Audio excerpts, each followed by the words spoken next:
Hi friends, and welcome back to my channel. My name is Judy Fitzgerald, and I am an 11-year breast cancer survivor. My treatment plan included a double mastectomy, and my goal, or my mission, is to help other women facing this diagnosis to manage and navigate their journey. So today's topic is going to include: what do I need to purchase for supplies that'll help me with my recovery during my mastectomy recuperation? So there's a lot of emotion that happens when you're having a mastectomy. It's unlike any other surgery because you're losing not only a part of you, but you're losing a part that has so many memories and is so emotional. When I was diagnosed with breast cancer, I was devastated. I'm the only one in my family to ever have had breast cancer. And to have bilateral breast cancer was really a double whammy. And I thought I had done everything right. I am a pretty decent, healthy eater. I nursed both my children. Maybe I didn't exercise as much as I should, but all in all, I was a pretty healthy person. So this diagnosis was quite a shock for me, and I'm sure it was a shock for you. So it's so important that we women support each other in this journey, and that any questions that we have or any thoughts that we have, that we share with others so that their journey can maybe be a little bit easier than ours. So back to supplies. So the first thing, which was unbelievable, I mean, it's something you wouldn't even think about, something as simple as pillows. But these pillows are going to be your life raft for the next month or so, and even longer post-mastectomy. So what am I talking about? There's several kinds of mastectomy pillows out there on the market. When I was diagnosed at the Dana-Farber Cancer Institute, their volunteers were making these hot dog shaped pillows and giving them out to not only mastectomy patients, but all breast cancer patients. And these pillows were intended for use when riding in a car, to put between your chest and the seatbelt to keep any pressure off of the surgical area. But there's a lot more that's going on with pillows now. So now we've got these cute mastectomy pillows, which are, some of them are kind of look like a little bit like a boomerang shape. Some of them are hot dog shape. Some of them actually look like a nursing pillow that I used way back in the day, but never even thought of using it for this case, where you put the pillow around your waist. And the purpose of the pillows are twofold. One is to keep your surgical area away from any pressure, such as your seatbelt. The second is to help your arms to stay in a stable position when you are sitting or sleeping or in any reclining position, because you'll have drains that'll be coming out the sides under your arms. And the amount of drains you will have will depend on your lymph node involvement. I had 2 drains on either side, and as the drains are stitched under your arm, gravity is your worst enemy, because gravity pulls on the drains and therefore pulls on these stitches. So when you're sitting down, I just popped up pillows. I didn't remember my pregnancy pillow, my nursing pillow. I just propped my arms up with pillows, and it was a great relief to have both of them supported, keep them stable, keep my drains stable, and also arm movement is a big challenge, and there's a lot of stiffness and soreness, just because when they are doing a mastectomy, I had under the muscle mastectomy, which meant that my chest muscle was stretched all across here. So of course you don't think about it, but your shoulder and your arms are part of that muscle system. So that even lifting when this has all been stretched and constricted is a challenge.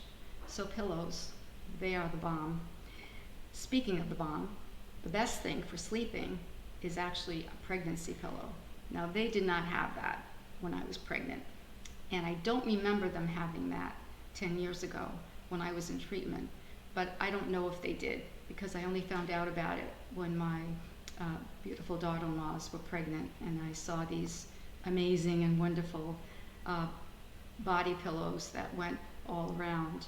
And not only do they keep your arms stable, but they keep your head and neck stable, because you really are having issues too. I had some shoulder issues after my mastectomy, and it was a challenge, and I ended up not taking care of it like I should, and I ended up with the frozen shoulder. So, pillows, number one.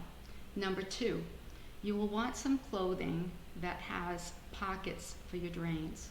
Now, when I was treated at Dana-Farber, there were a couple things they gave me beside the hot dog pillow. They did give me a vest, which when you opened up had pockets inside to hold the drains, which is great, because when the drains are supported, they're not being pulled by gravity. They also gave me a surgical bra that I could use post-mastectomy to keep my, when I went from the mastectomy process right during surgery to expanders. And what expanders are is they are basically empty implants that have a port, which is a metal port. And sometimes they can put air in during I gotta stay to the end because I gotta surgery. cut it off at the Sometimes end. they put fluid in. Need about 10 In more my minutes. case, they were able to put in 200 cc's of saline.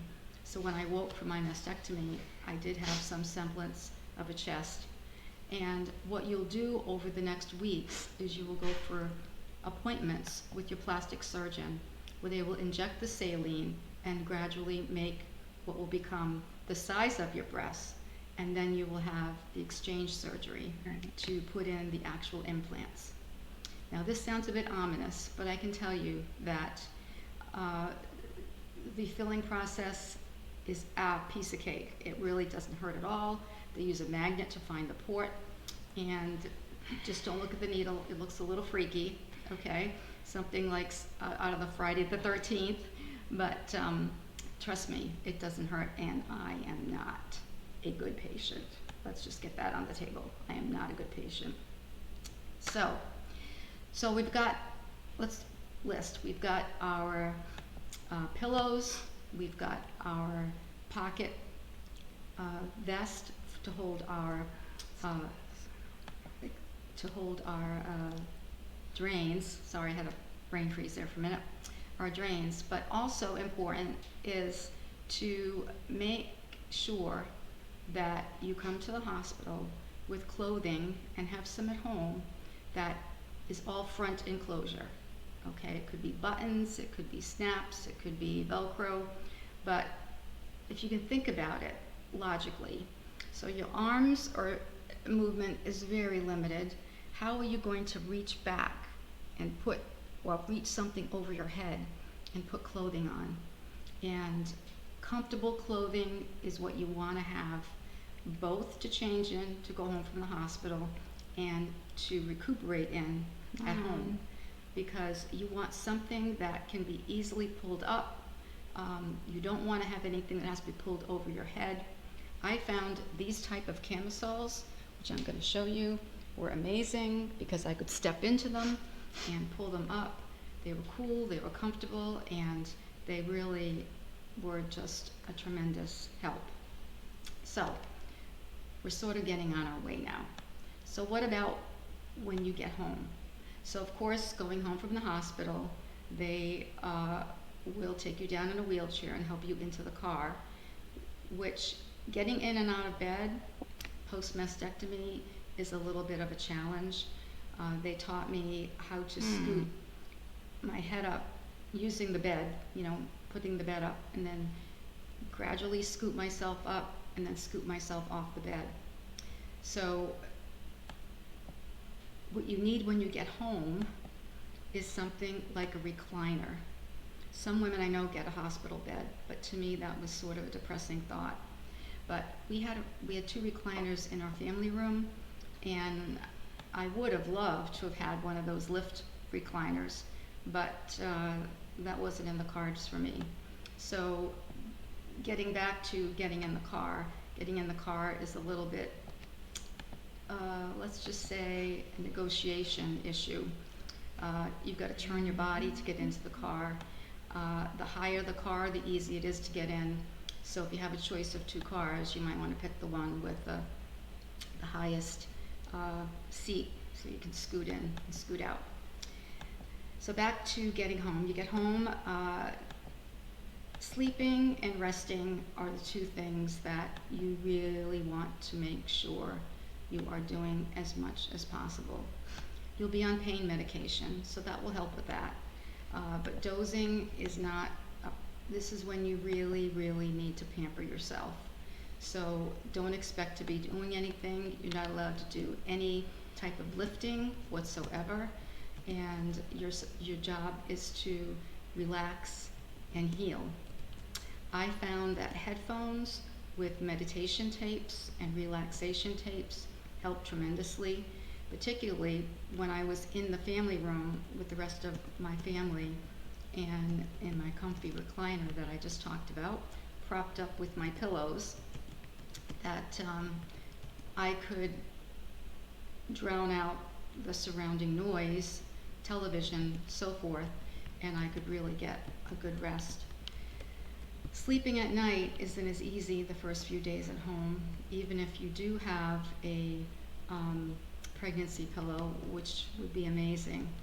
But there is discomfort and movement, and those of you that, like, I don't really stay quiet in my sleep, so I'm kind of like all over the place. Well, that doesn't work after you've had a mastectomy. So that pregnancy pillow is great to keep you secure and safe. And then I just took my naps in the recliner. Now, if you don't have a recliner, you might want to think about buying a used one or renting one. The important thing, of course, if you buy a used one, that you do put some sort of a clean cover over it to make sure that you're not going to get any type of infection or so forth in this critical period. So, challenges. You're not allowed to shower for the first couple of days, and that, as you know, hospital hair and just feeling yucky and dirty, and so I was advised before my surgery to buy some self-cleansing wipes, and a godsend was they gave me one shampoo. It's like a shower cap put on your head, but it looks like a shower cap, but it has sort of dry shampoo in it, but it sort of squishes around a little bit. But what a blessing that was. My mom was able to, on day 3 post getting home, she was able to shampoo my hair, which really lifted, I had hair about this length then too, which really lifted my spirits a lot. And who doesn't like a head massage? I mean, the head massage itself was like amazing. So actually you could do it for the next couple of weeks if you are still carrying those drains around. The drains can come off in a week to 10 days, but it depends really on your doctor, how much the fluid they want to have the secretion get down to, but they keep them in there until they're pretty sure that they've drained all the fluid. So maybe I should go back and talk about what these drains look like. So what the drains look like is little grenades that are with a big sort of hose coming out of them. kind of a squishy hose, like a straw. And every day, what you have to do is you prime the hose by making sure that you pull down on it so there are no blood clots or anything. No, this is too much information. Sorry, if you're queasy, you might want to skip the next part. But you pull it down, and then all of the blood and the fluid and the blood clots go into the bulbs. And you'll be emptying these bulbs several times a day as directed by your plastic surgeon. And once they get down to a certain amount of fluid, then you'll be able to get them removed. So, another item you might want to invest in, you might have it at home from your kids going to school, is a simple clipboard.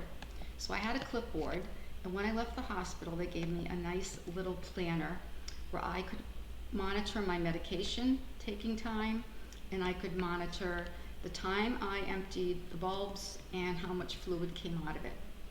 And that was great because I could look back and make sure I'd done it enough that day. And secondly, when you're taking the medication and then you're dozing and you're relaxing and hopefully you have someone home with you that is going to help you with your recovery, but sometimes you just can't honestly remember when the last time you took medication. So what you really want is to write it down so that you know when you took your last medication and there isn't a chance of taking too much or, just as bad, taking too little. Because if you don't take the medication when the pain starts, once you get to the plateau, it's really hard to bring it down. If you get the pain on the way up the plateau and take your medication, then it's easier to level it out and then to bring it down. So you really want to stay on top of that. That's really, really important. And what about nutrition? Nutrition is critically important, not only for the fact that you're taking medication, which is pain medication, which is strong, so you need to have quality food and something to line your stomach, but you also want to eat the best quality food you can while you're recovering, because your body is working overtime to heal. And it's also a point where, at that point, I didn't really know what my full treatment plan was going to be, because I needed to get my mastectomy pathology to know where we were going next. So I wanted to give my body the best possible nutrients so that it was ready for whatever was ahead. I didn't know if I was going to have chemo. I didn't know if I was having radiation. I didn't know what was happening. I did know that the Oncotype test was new at that time, and that was a test that possibly could save me from chemotherapy. But I didn't know any of this at this time. So I wanted to make my body as healthy as possible in the event that I needed to have chemotherapy. So you want to do that too. You really want to pamper yourself. I'll say it again. You really want to get a good book and just relax and read. You don't want to do anything like, don't pay bills, you can't do housework. You're obviously not going to be cooking. And that's something that a lot of your friends are going to want to bring you food. Now, the pain medication sometimes sort of does a number on your stomach. So you want to, if people are going to bring you food, as tactfully as you can, make sure that it's, number one, good quality, organic ingredients. And number two, that it's not spicy or overly fancy. You're really just craving plain, healthy, comfort food. And it's really important also that you drink as much water as you can. I put lemons in it because lemons are a good cleanser, and you can see more about this on my website in my prevention strategies. But drink as much water as you can for two reasons. Number one, your body needs to be hydrated. And number two, it'll help flush out the anesthesia. Now, my mastectomy surgery was 5.5 hours. And if you think about being in surgery for that long, there's a lot of anesthesia that was going through my body. And it's important that you clear your body of this as much as possible. The other thing was that Obviously during the surgery, you will have a tube in your throat for breathing, and you probably wake up with a sore throat. So I purchased in advance some throat lozenges and I did buy gum as well in case I just felt like I liked gum at the time, so I kind of treated myself to it. And third, popsicles, healthy popsicles, and ice chips. I really actually liked to suck on the ice chips. It really helped me. And get some good books. Nothing serious, nothing heavy. I had actually a few books I had bought, which were funny breast cancer books. And two of them, which I can tell you, which I did read, and it lifted my spirits, even though it was serious, was Why I Wore Lipstick to My Mastectomy. And the second one was I'm Alive and the Doctor's Dead. And actually, I just thought of a third one. The third one was But Doctor, I Hate Pink. So any of these were just pretty funny. And back in the day, believe it or not, was in the time of renting movies, videos. And so my husband and I had gone to the library and taken out some really sort of either goofy movies or romantic movies, and it was perfect to just chill out. Now, a lot of people are going to be so well-intended, and they're going to want to come visit you, and that's your call. But I was so exhausted that if you can tell people to please understand that you really, just for the first week, you really just want to be home resting, because you don't feel like getting dressed. And if people come and you feel like your hair is yucky, or you really didn't sleep well the night before and you want to take a nap but you don't want to offend them, and people are amazing and well-intentioned, and this is when you want to delegate. And if they call, I didn't even want to talk on the phone, so my husband was in charge of answering the phone. And if someone asked, what I could use, he would say, well, you could pick up the special kind of ice cream that she likes. I was still doing dairy then. Or maybe she might like some soup from this special restaurant that he knew was healthy. Or he would say, we're fine right now, but we'll keep you in mind. And he did keep the list for the future weeks when you're going to be having a lot of doctor's appointments, and having a meal in the house to quickly put in the oven is really quite a blessing and luxury. I was very fortunate that my incredible mom came and spent a week with us post-surgery, and she basically helped my husband, and they managed everything from my care to the food to phone calls, and I just can't thank them enough. I mean, they're in here in my house. So that's about it for today. I am open to any questions you may have. If you want to send me a message on this, and please, please, please, if you would subscribe, it really helps me out. Your comments, your liking this post would really help me out. And as always, please visit my website, www.sisters4prevention.com, where you will find the latest information on the Cleveland Clinic breast cancer vaccine, on which I serve as a breast cancer advocate on the trial, and information that we've talked about today, and other information that are topics that are popular in the breast cancer community. I talk about nutrition, I talk about relaxation, I talk about topics that people want to talk about with breast cancer. So let's navigate together. I hope you will come back, and thank you for joining me today. And until next time, stay safe, stay healthy, and as always, May God bless you. Thank you.